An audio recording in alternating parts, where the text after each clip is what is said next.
빌립보서 4장을 매일 붙들고 기도해야 하는 이유. 잠깐 눈을 감고 상상해 보세요. 내일 아침 일어났는데 모든 걱정이 사라졌다면 어떨까요? 돈 걱정, 건강 걱정, 자녀 걱정, 미래에 대한 불안이 완전히 없어졌다면 말입니다. 마음이 깃털처럼 가벼워지고 숨 쉬는 것 자체가 감사하고 아, 살아있구나 하는 기쁨이 가슴에 차오른다면 어떨까요? 한 번 더 상상해 보세요.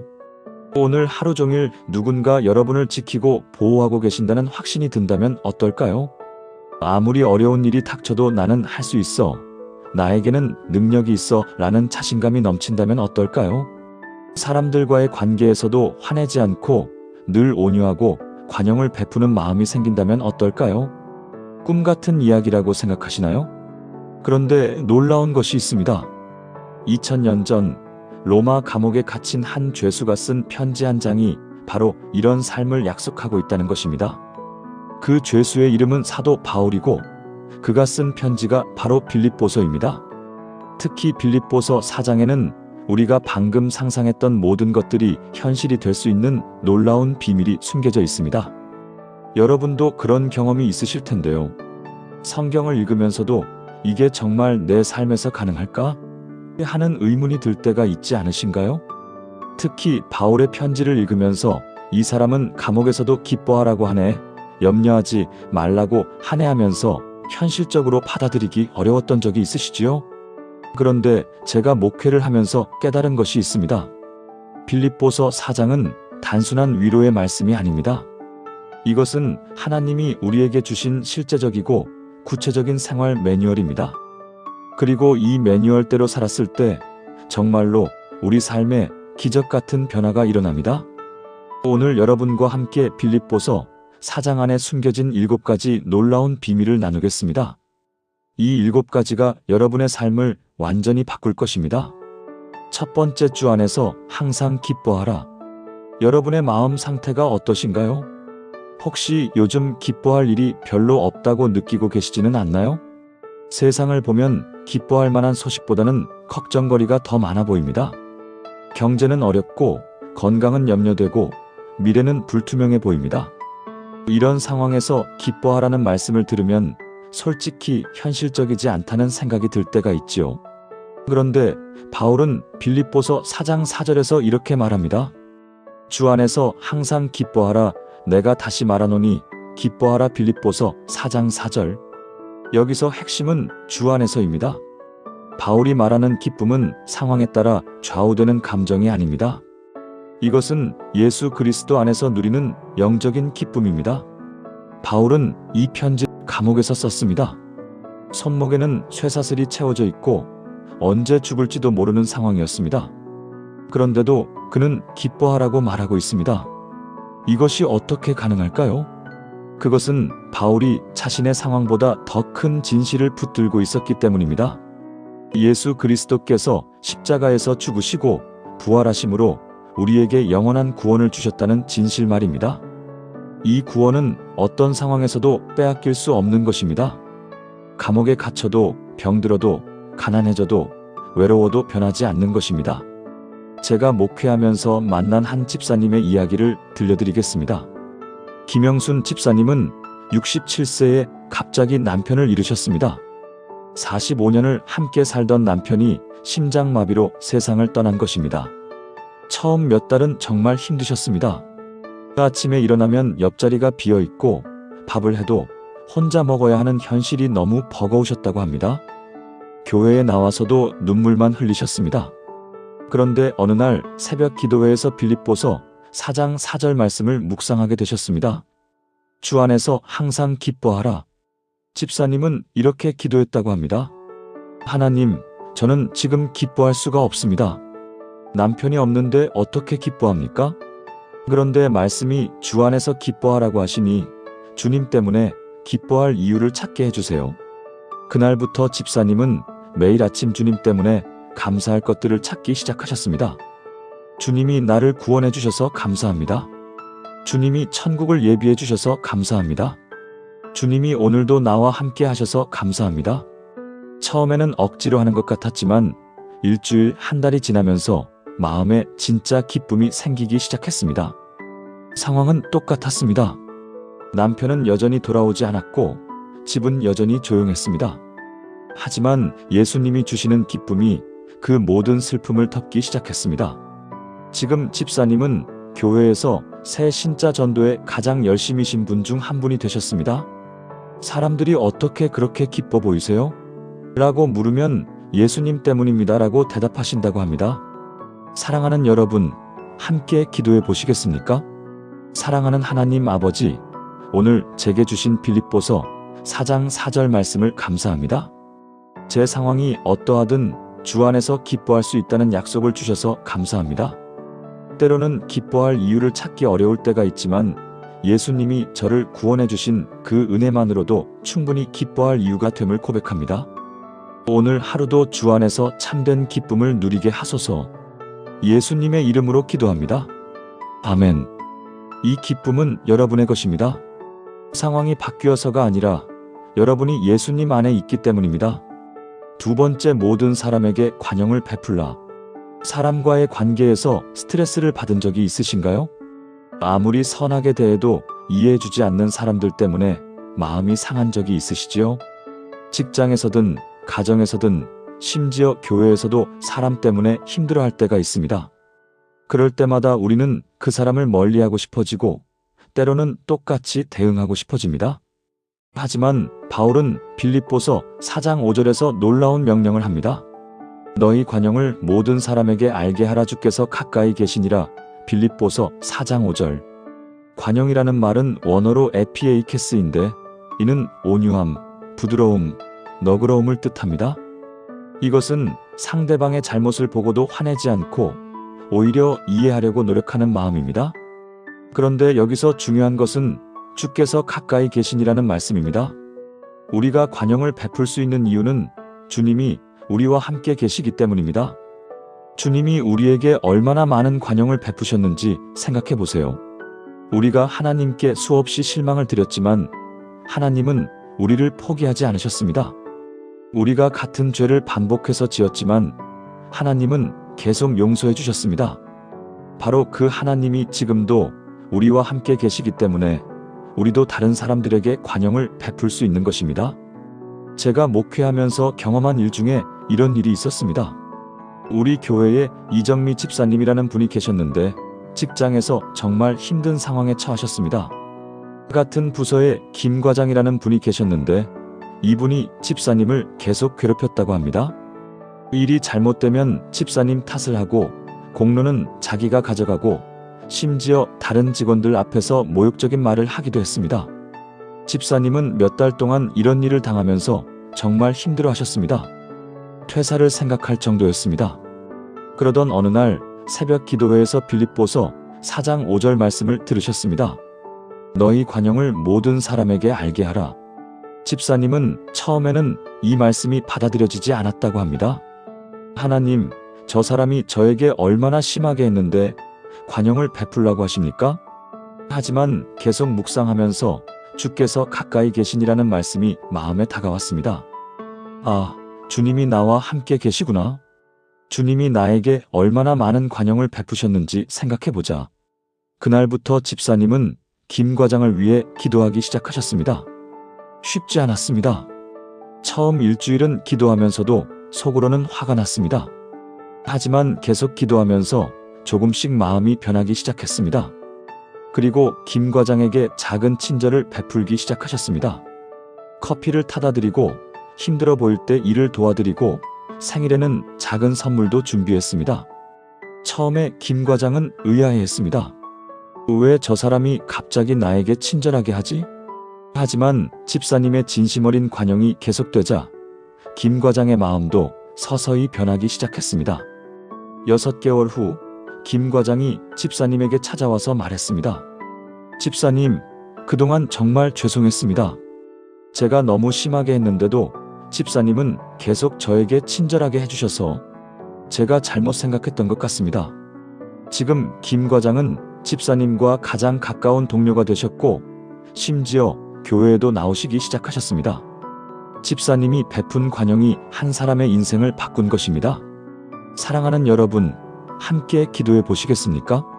전능하신 하나님 아버지, 관용에 대한 말씀을 주셔서 감사합니다. 저에게 먼저 무한한 관용을 베풀어 주신 주님의 은혜를 기억합니다. 때로는 다른 사람들 때문에 마음이 상하고 화가 날 때가 있지만 주님이 저와 함께 계신다는 것을 믿습니다. 제가 받은 그 관용을 다른 사람들에게도 베풀 수 있는 마음을 주소서.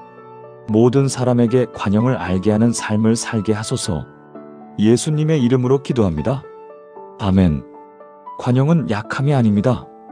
주님이 함께 계시기 때문에 가능한 강한 사랑입니다. 세 번째, 염려하지 말고 기도하라. 여러분은 밤에 잠을 못 이루신 적이 있으신가요?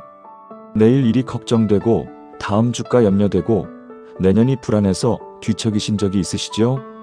현대인들이 가장 많이 겪는 문제 중 하나가 바로 염려와 걱정입니다.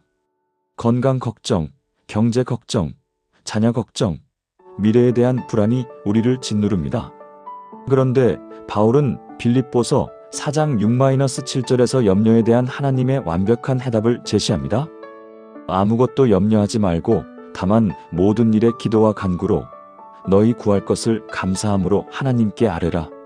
그리하면 모든 지각에 뛰어난 하나님의 평강이 그리스도 예수 안에서 너희 마음과 생각을 지키시리라. 빌립보서 4장 6-7절. 이 말씀에는 세 가지 단계가 나와 있습니다. 첫 번째는 아무것도 염려하지 말고입니다. 아무것도라는 말은 예외가 없다는 뜻입니다. 큰 일이든 작은 일이든 급한 일이든 급하지 않은 일이든 모든 염려를 내려놓으라는 것입니다. 두 번째는 모든 일에 기도와 간구로입니다. 염려를 내려놓는 것으로 끝나는 게 아닙니다. 그 염려를 하나님께 기도로 맡기라는 것입니다. 세 번째는 감사함으로입니다. 아직 응답받지 못했는데도 미리 감사하라는 것입니다. 하나님이 반드시 응답하실 것을 믿고 감사하라는 말씀입니다. 그러면 어떤 일이 일어날까요? 모든 지각에 뛰어난 하나님의 평강이 우리 마음과 생각을 지킨다는 것입니다. 이것은 우리가 이해할 수 없을 정도로 놀라운 평안이 온다는 의미입니다. 제가 목회하면서 만난 박철수 집사님의 이야기를 들려드리겠습니다. 박 집사님은 작은 식당을 운영하고 계셨는데 코로나19가 시작되면서 정말 큰 어려움에 처하셨습니다. 손님이 거의 오지 않아서 매출이 80% 이상 줄어들었습니다. 직원들 월급을 주기도 어려워졌고 임대료를 내기도 벅찼습니다. 은행 대출 이자도 밀리기 시작했습니다. 밤마다 걱정에 잠을 이루지 못하셨습니다. 이러다가 망하는 것 아닐까? 가게를 문 닫아야 하나? 직원들은 어떻게 하지? 온갖 부정적인 생각들이 머릿속을 맴돌았습니다. 그러던 어느 날 새벽 기도회에서 빌립보서 4장 6-7절 말씀을 들으셨습니다. 아무것도 염려하지 말고 다만 모든 일에 기도와 간구로 너희 구할 것을 감사함으로 하나님께 아뢰라. 그날 밤 집사님은 무릎을 꿇고 기도하셨습니다. 하나님, 제가 지금까지 너무 걱정만 했습니다. 이 모든 염려를 주님께 맡깁니다. 가게 일도, 직원들 일도, 돈 걱정도 모두 주님께 드립니다. 아직 해결되지 않았지만 주님이 반드시 길을 열어주실 것을 믿고 감사드립니다. 신기한 일이 일어났습니다. 그날 밤 처음으로 깊이 잠들 수 있었습니다. 상황은 똑같았습니다. 매출도 여전히 적었고 빚도 그대로 있었습니다. 하지만 마음에 평안이 찾아왔습니다. 하나님이 해결하실 거야라는 확신이 생겼습니다. 그리고 일주일 후부터 놀라운 일들이 일어나기 시작했습니다. 먼저 단골 손님 한 분이 찾아와서 집사님, 요즘 힘드시죠? 제가 친구들한테 소개해드릴게요라고 말씀해 주셨습니다. 그분이 소개해준 손님들이 오기 시작했고 입소문을 타면서 새로운 손님들도 늘어났습니다. 한 달 후에는 정부 지원금 신청이 승인되어서 당장 급한 자금 문제가 해결되었습니다. 2달 후에는 근처 대기업에서 직원 식사를 주문하는 계약을 맺게 되었습니다. 6개월 후에는 코로나 이전보다도 매출이 더 늘어났습니다. 집사님은 지금도 이렇게 말씀하십니다. 그때 제가 계속 걱정만 했다면 몸도 마음도 다 망가졌을 것입니다. 하지만 하나님께 기도로 맡기고 감사했더니 정말로 모든 지각에 뛰어난 평강이 임했습니다. 이제는 어떤 일이 생겨도 먼저 기도부터 합니다. 사랑하는 여러분, 함께 기도해 보시겠습니까? 사랑하는 하나님 아버지, 염려와 걱정으로 지쳤던 저의 마음을 아시는 주님께 감사드립니다. 지금까지 제 힘으로 해결하려고만 했던 어리석음을 용서해 주소서. 오늘부터 아무것도 염려하지 않겠습니다. 모든 걱정을 기도와 간구로 주님께 맡기고 미리 감사함으로 기도하겠습니다. 모든 지각에 뛰어난 하나님의 평강이 제 마음과 생각을 지켜주시옵소서. 예수님의 이름으로 기도합니다. 아멘. 염려는 우리의 것이 아닙니다. 하나님의 것입니다. 네 번째, 선한 것들을 생각하라. 여러분의 하루 중에 어떤 생각들이 가장 많이 드시나요? 혹시 부정적인 생각들이 더 자주 떠오르지는 않으신가요? 왜 저 사람은 저럴까? 내일 또 뭔 일이 생길까? 앞으로 어떻게 될까? 우리의 마음은 자주 어둡고 부정적인 생각들로 채워집니다. 그런데 바울은 빌립보서 4장 8절에서 우리가 무엇을 생각해야 하는지 구체적으로 알려줍니다. 끝으로 형제들아, 무엇에든지 참되며 무엇에든지 경건하며 무엇에든지 옳으며 무엇에든지 정결하며 무엇에든지 사랑받을 만하며 무엇에든지 칭찬받을 만하며 무슨 덕이 있든지 무슨 기림이 있든지 이것들을 생각하라. 빌립보서 4장 8절. 바울은 여기서 8가지 선한 것들을 제시합니다. 참된 것, 경건한 것, 옳은 것, 정결한 것, 사랑받을 만한 것, 칭찬받을 만한 것, 덕이 있는 것, 기림이 있는 것들을 생각하라고 말합니다. 왜 이렇게 구체적으로 말씀하셨을까요? 그것은 우리의 생각이 우리의 감정을 좌우하고 감정이 우리의 행동을 결정하기 때문입니다. 부정적인 생각을 하면 부정적인 감정이 생기고 결국 부정적인 행동으로 이어집니다. 반대로 선한 생각을 하면 긍정적인 감정이 생기고 선한 행동으로 나타납니다. 하나님은 우리가 어떤 생각을 해야 하는지 아시고 구체적으로 가르쳐 주신 것입니다. 제가 목회하면서 만난 최순자 권사님의 이야기를 들려드리겠습니다. 권사님은 몇 년 전에 심한 우울증에 시달리셨습니다. 하루 종일 부정적인 생각들이 머릿속을 맴돌았습니다. 나는 쓸모없는 사람이야. 내가 왜 살고 있지? 아무도 나를 사랑하지 않아. 이런 생각들이 계속 반복되면서 점점 더 우울해지셨습니다. 병원에서 치료도 받으셨지만 쉽게 나아지지 않았습니다. 그러던 어느 날 빌립보서 4장 8절 말씀을 묵상하게 되셨습니다. 이것들을 생각하라. 권사님은 이렇게 생각하셨습니다. 아, 내가 지금까지 잘못된 생각들만 했구나. 하나님이 생각하라고 하신 것들을 생각해보자. 그날부터 권사님은 의도적으로 선한 것들을 생각하기 시작하셨습니다. 아침에 일어나면 먼저 하나님이 나를 살려주셔서 참으로 감사하다 참된 것. 화장실에 가면서 내 몸이 건강하게 움직여서 경건하게 살 수 있다 경건한 것. 밥을 먹으면서 이렇게 맛있는 음식을 주셔서 오르신 하나님을 찬양한다 옳은 것. 이런 식으로 하루 종일 의도적으로 선한 생각들을 하려고 노력하셨습니다. 처음 일주일은 쉽지 않았습니다. 부정적인 생각이 올라올 때마다 억지로 좋은 생각으로 바꿔야 했습니다. 하지만 2주째부터는 조금씩 자연스러워지기 시작했습니다. 한 달이 지나자 놀라운 변화가 일어났습니다. 먼저 잠이 잘 오기 시작했습니다. 예전에는 부정적인 생각 때문에 잠을 이루지 못했는데 선한 생각을 하니까 마음이 편안해져서 깊이 잘 수 있게 되었습니다. 그리고 사람들과의 관계도 좋아졌습니다. 예전에는 사람들의 단점만 보였는데 이제는 장점이 더 많이 보이기 시작했습니다. 가족들도 권사님의 변화를 느꼈습니다. 엄마가 많이 밝아지셨네요. 요즘 웃음소리가 많이 들려요. 6개월 후에는 우울증 약도 끊게 되셨습니다.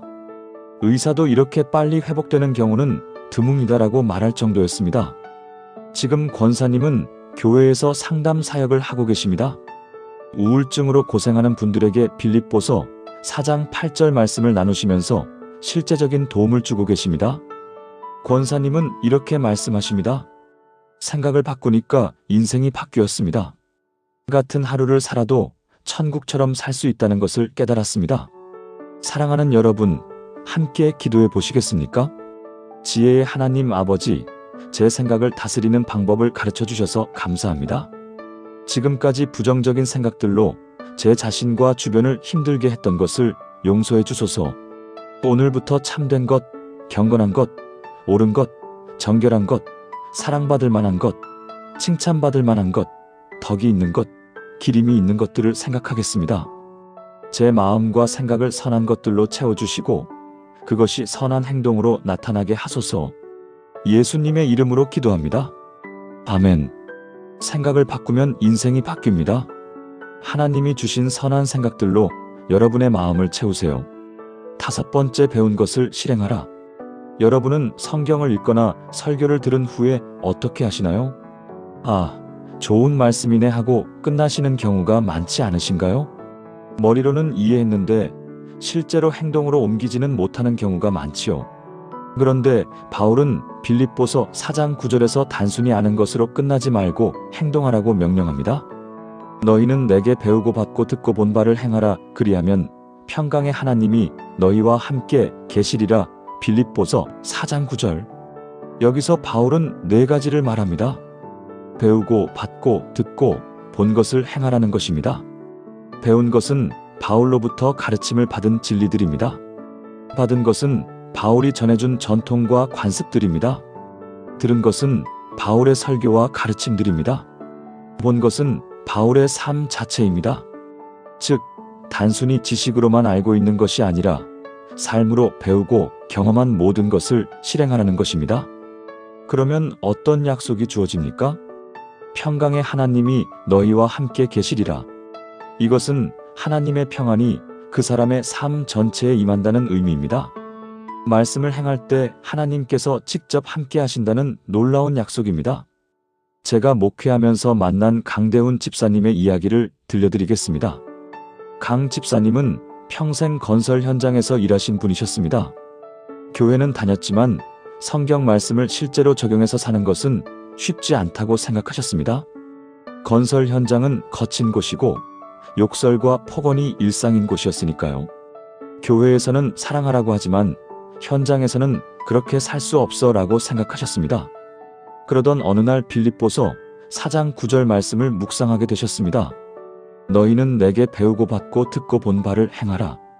그때 집사님은 이런 결단을 하셨습니다. 하나님, 저도 바울처럼 살아보겠습니다. 배운 것을 실행해 보겠습니다. 그날부터 집사님은 현장에서 다르게 행동하기 시작하셨습니다. 먼저 욕설을 하지 않기로 하셨습니다. 화가 나도 아이고나 참 같은 말로 대신하셨습니다. 처음에는 현장 인부들이 웃었습니다. 집사님, 갑자기 왜 그러세요? 욕도 안 하고. 하지만 집사님은 계속 그렇게 하셨습니다. 2번째로는 힘든 일이 있을 때 먼저 도와드리기 시작하셨습니다. 나이 많은 인부가 무거운 자재를 나르고 있으면 먼저 도와드렸습니다.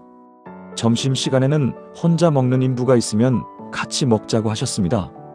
3번째로는 현장에서 싸움이 일어나면 중재를 하셨습니다.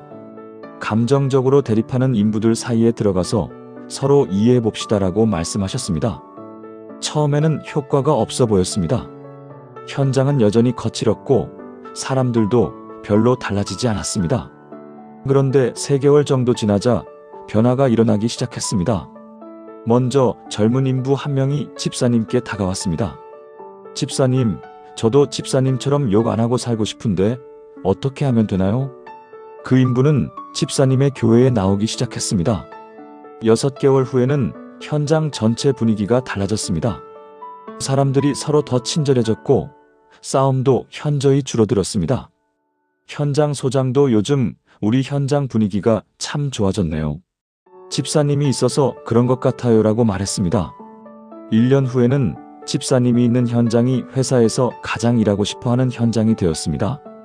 이직률이 가장 낮고 사고율도 가장 낮았습니다.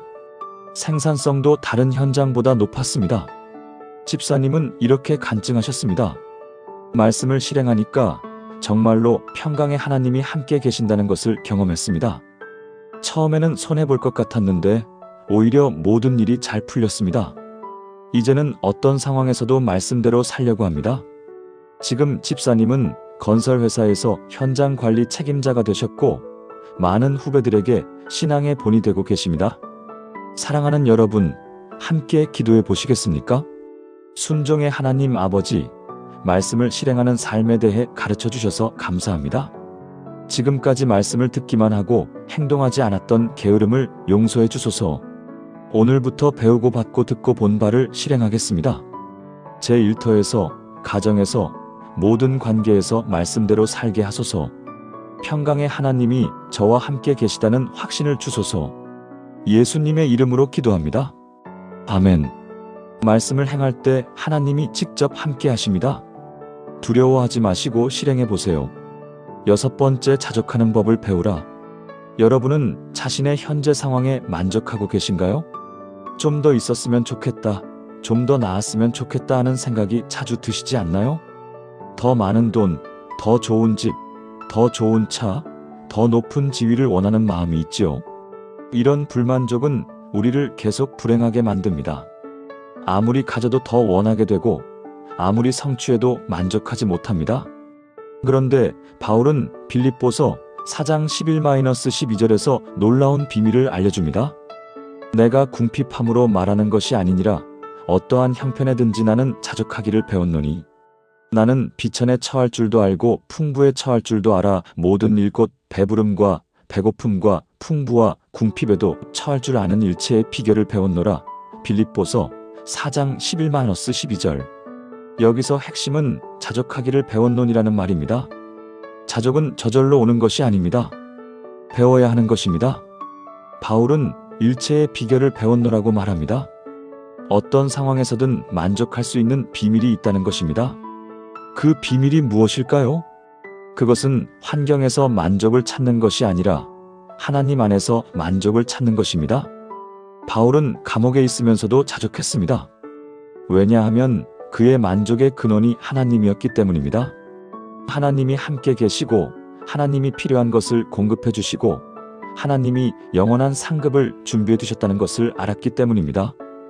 제가 목회하면서 만난 김영애 집사님의 이야기를 들려드리겠습니다. 김 집사님은 40대 중반에 남편을 사별하셨습니다. 두 아이를 혼자 키워야 하는 상황이 되었습니다. 경제적으로도 매우 어려워졌습니다. 남편이 생전에 벌던 수입이 없어지니까 생활비도 부족했고 아이들 교육비도 감당하기 어려웠습니다. 다른 사람들을 보면 부러웠습니다. 부부가 함께 있는 가정을 보면 나도 저랬으면 좋겠다 싶었고 경제적으로 여유 있는 가정을 보면 우리도 저렇게 살 수 있었으면 하는 마음이 들었습니다. 불평과 원망이 많아졌습니다. 하나님, 왜 제게만 이런 시련을 주셨습니까? 다른 사람들은 다 행복해 보이는데 왜 저만 이렇게 힘들게 살아야 합니까? 그러던 어느 날 새벽 기도회에서 빌립보서 4장 11-12절 말씀을 듣게 되었습니다. 어떠한 형편에든지 나는 자족하기를 배웠노니. 그때 집사님은 깨달았다고 합니다. 아, 자족은 배우는 것이구나. 바울도 배웠다고 하는데 나도 배울 수 있겠구나. 그날부터 집사님은 의도적으로 자족하는 연습을 시작하셨습니다. 먼저 현재 가지고 있는 것들에 감사하기 시작하셨습니다. 비록 남편은 없지만 두 아이가 건강하게 자라고 있어서 감사합니다. 비록 돈은 부족하지만 오늘 먹을 것이 있어서 감사합니다. 비록 큰 집은 아니지만 잠잘 곳이 있어서 감사합니다. 두 번째로는 다른 사람과 비교하지 않기로 하셨습니다. 부러운 가정을 봐도 저분들은 저분들이고 나는 나다. 하나님이 나에게 주신 것이 가장 좋은 것이다라고 생각하셨습니다. 세 번째로는 하나님의 계획을 신뢰하기로 하셨습니다. 하나님이 지금 이런 상황에 두신 데는 분명한 이유가 있을 것이다. 하나님이 합력하여 선을 이루실 것이다라고 믿으셨습니다. 처음에는 쉽지 않았습니다. 감사할 마음이 잘 생기지 않았고 자꾸 다른 사람과 비교하게 되었습니다. 하지만 계속 연습하니까 조금씩 변화가 일어났습니다. 3개월 후부터는 진심으로 감사할 수 있게 되었습니다. 6개월 후에는 다른 사람을 부러워하지 않게 되었습니다. 1년 후에는 오히려 지금의 상황을 감사하게 되었습니다. 만약 남편이 살아있었다면 이렇게 하나님만 의지하는 삶을 살지 못했을 텐데, 이렇게 기도 많이 하는 삶을 살지 못했을 텐데, 지금 집사님은 교회에서 가장 기뻐하시는 분 중 한 분이 되셨습니다. 아이들도 훌륭하게 성장해서 좋은 직장에 취직했고 집사님 자신도 건강하고 행복하게 지내고 계십니다. 집사님은 이렇게 간증하십니다. 자족을 배우니까 인생이 완전히 바뀌었습니다. 예전에는 없는 것 때문에 불행했는데 지금은 있는 것 때문에 행복합니다. 환경은 비슷한데 마음이 천국이 되었습니다. 사랑하는 여러분, 함께 기도해 보시겠습니까? 공급하시는 하나님 아버지, 자족하는 삶에 대해 가르쳐 주셔서 감사합니다. 지금까지 없는 것에 집중하며 불만족했던 어리석음을 용서해 주소서. 오늘부터 어떠한 형편에든지 자족하기를 배우겠습니다. 하나님이 주신 것들에 감사하고 하나님의 계획을 신뢰하며 하나님 안에서 참된 만족을 찾겠습니다. 일체의 비결을 깨닫게 하시고 모든 상황에서 평안하게 하소서. 예수님의 이름으로 기도합니다. 아멘. 자족은 가난해서도 부자여서도 아닙니다. 하나님 안에서 만족하는 것입니다. 7번째, 모든 것을 할 수 있다. 여러분은 나는 안 돼, 나는 능력이 없어, 나는 할 수 없어라고 생각하신 적이 있으신가요? 어떤 일 앞에서 자신감이 없고 포기하고 싶어질 때가 있지요. 나이가 들수록 실패를 경험할수록 이제는 늦었다. 나는 이 정도가 한계다라는 생각이 들기도 합니다. 그런데 바울은 빌립보서 4장 13절에서 인생을 완전히 바꿀 수 있는 선언을 합니다. 내게 능력 주시는 자 안에서 내가 모든 것을 할 수 있느니라. 빌립보서 4장 13절. 이 말씀은 전 세계 그리스도인들이 가장 사랑하는 구절 중 하나입니다. 모든 것을 할 수 있다. 이것은 우리 자신의 힘으로는 불가능하지만 하나님의 능력 안에서는 가능하다는 의미입니다. 여기서 중요한 것은 내게 능력 주시는 자 안에서라는 조건입니다. 우리가 혼자서 모든 것을 할 수 있다는 뜻이 아닙니다. 하나님이 능력을 주실 때 모든 것이 가능하다는 의미입니다. 그리고 이 능력은 우리가 하나님의 뜻 안에서 행할 때 주어지는 것입니다. 하나님이 원하시는 일이라면 아무리 불가능해 보여도 하나님이 능력을 주셔서 이루게 하신다는 것입니다. 제가 목회하면서 만난 이말순 권사님의 이야기를 들려드리겠습니다. 이 권사님은 75세에 처음으로 한글을 배우기 시작하셨습니다. 어려서부터 가난해서 학교에 다니지 못하셨고 평생 글을 읽지 못하고 사셨습니다. 교회에 나와도 성경을 읽을 수 없어서 그냥 듣기만 하셨습니다. 찬송가도 외워서 부르셨습니다. 70대 중반이 되자 권사님은 큰 소원이 생겼습니다. 죽기 전에 성경을 직접 읽어보고 싶다. 하지만 주변 사람들은 만류했습니다. 권사님, 이제 나이가 너무 많으셔서 한글을 배우기는 어려울 것 같아요. 기억력도 떨어지시는데 무리하지 마세요. 권사님 자신도 처음에는 의심이 들었습니다. 정말 이 나이에 글을 배울 수 있을까? 다른 사람들 말이 맞는 것 아닐까? 그러던 어느 날 새벽 기도회에서 빌립보서 4장 13절 말씀을 들으셨습니다. 내게 능력 주시는 자 안에서 내가 모든 것을 할 수 있느니라. 그때 권사님의 마음에 확신이 들었습니다. 하나님이 능력을 주시면 나도 할 수 있다. 성경을 읽고 싶다는 이 마음도 하나님이 주신 것일 테니까 하나님이 도와주실 것이다. 그날부터 권사님은 한글 공부를 시작하셨습니다. 동네 평생교육원에 등록해서 가장 나이가 많은 학생이 되셨습니다. 처음에는 정말 어려웠습니다. 자음, 모음을 외우는 것부터 힘들었고 단어를 읽는 것도 벅찼습니다. 20대, 30대 학생들은 금방 따라하는데 권사님은 몇 번을 반복해야 겨우 기억할 수 있었습니다. 포기하고 싶은 마음이 여러 번 들었습니다. 하지만 그때마다 빌립보서 4장 13절을 외우셨습니다. 내게 능력 주시는 자 안에서 내가 모든 것을 할 수 있느니라. 3개월 후에는 간단한 단어를 읽을 수 있게 되었습니다. 6개월 후에는 짧은 문장을 읽을 수 있게 되었습니다. 1년 후에는 신문 기사를 천천히 읽을 수 있게 되었습니다. 1년 반 후 드디어 권사님은 성경을 펼쳤습니다. 태초에 하나님이 천지를 창조하시니라. 창세기 1장 1절을 소리내어 읽으실 때 눈물이 쏟아졌습니다. 75년 동안 꿈꾸던 일이 현실이 된 것입니다. 지금 권사님은 79세인데 매일 성경을 읽고 계십니다. 구약을 벌써 5번, 신약은 10번 이상 읽으셨습니다. 교회에서 성경 필사반 활동도 하고 계시고 다른 어르신들에게 한글을 가르쳐드리기도 하십니다. 권사님은 이렇게 간증하십니다. 사람들은 나이가 많아서 불가능하다고 했지만 하나님은 가능하게 하셨습니다.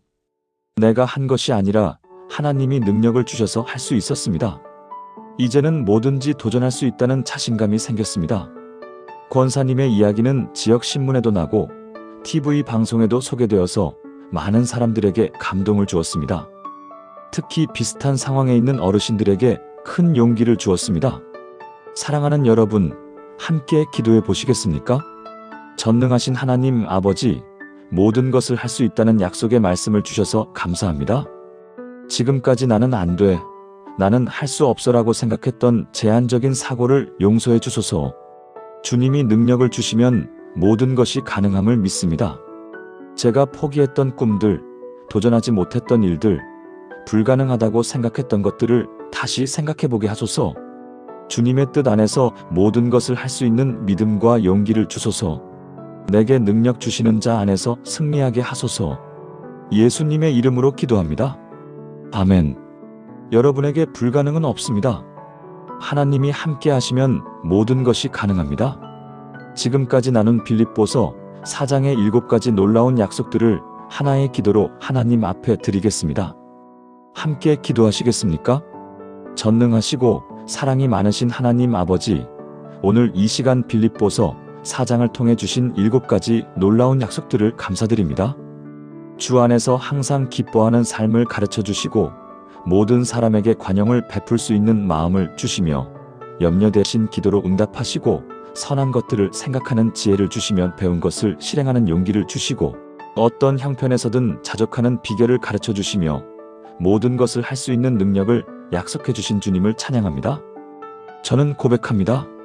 주 안에서 항상 기뻐하며 모든 사람에게 관용을 알게 하고 아무것도 염려하지 않고 모든 일을 기도와 간구로 감사함으로 아뢰며 참되고 경건하고 옳고 정결하고 사랑받을 만하고 칭찬받을 만한 것들을 생각하고 배우고 받고 듣고 본 바를 행하며 어떠한 형편에든지 자족하고 내게 능력 주시는 자 안에서 모든 것을 할 수 있음을 믿습니다. 오늘부터 저와 제 가족이 매일 아침 이 7가지 약속으로 하루를 시작하게 하소서. 이 말씀들이 우리 집의 좌우명이 되게 하시고 우리 삶의 기둥이 되게 하소서. 염려와 불안 대신 기쁨과 평안을, 미움과 원망 대신 사랑과 관용을, 절망과 포기 대신 소망과 용기를 주소서. 모든 지각에 뛰어난 하나님의 평강이 우리 마음과 생각을 지키시고 평강의 하나님이 우리와 함께 계시면 능력의 하나님이 우리를 통해 놀라운 일들을 행하소서. 이 모든 약속이 바울을 통해 주신 주님의 확실한 언약임을 믿고 신뢰하며 의지합니다. 우리 주 예수 그리스도의 이름으로 기도드립니다. 아멘. 사랑하는 여러분, 지금까지 빌립보서 4장 안에 숨겨진 7가지 놀라운 비밀을 함께 나누었습니다. 첫째, 주 안에서 항상 기뻐하는 삶. 둘째, 모든 사람에게 관용을 베푸는 삶. 셋째, 염려하지 말고 기도로 사는 삶. 넷째, 선한 것들을 생각하는 삶. 다섯째, 배운 것을 실행하는 삶. 여섯째, 어떤 형편에든 자족하는 삶. 일곱째, 모든 것을 할 수 있다는 믿음의 삶. 이 7가지는 단순한 위로의 말씀이 아닙니다. 하나님이 우리에게 주신 구체적이고 실제적인 삶의 지침서입니다. 바울이 감옥이라는 극한 상황에서도 경험했던 하나님의 능력과 평안을 우리도 경험할 수 있다는 약속입니다. 여러분도 이 7가지 중에서 마음에 가장 와닿는 것이 있으셨을 텐데요. 그것부터 시작해 보시기 바랍니다. 오늘 밤부터 빌립보서 4장을 펼치고 이 7가지를 하나씩 묵상하며 기도해 보세요. 그리고 내일부터 하나씩 실천해 보세요. 분명히 여러분의 삶에도 놀라운 변화가 일어날 것입니다. 상황은 그대로인데 마음이 천국이 되는 경험을 하게 될 것입니다. 환경은 변하지 않았는데 평안이 넘치는 기적을 체험하게 될 것입니다. 만약 이 말씀이 여러분의 마음의 위로와 힘이 되셨다면 좋아요를 눌러주시고 아래 댓글란에 빌사백 13이라고 남겨주세요.